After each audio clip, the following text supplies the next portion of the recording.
பிஸ்மில்லாஹிர் ரஹ்மானிர் ரஹீம். அல்லாஹ் தானே தன் கைகளாலேயே ஆதம் அலைஹிஸ்ஸலாம் அவர்களை படைத்தான்.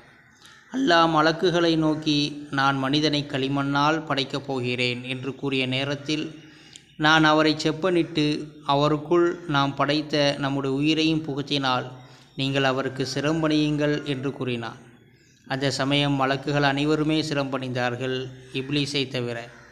அவன் கர்வம் கொண்டு நம் கட்டளையை நிராகரிப்பவனாகி விட்டான்.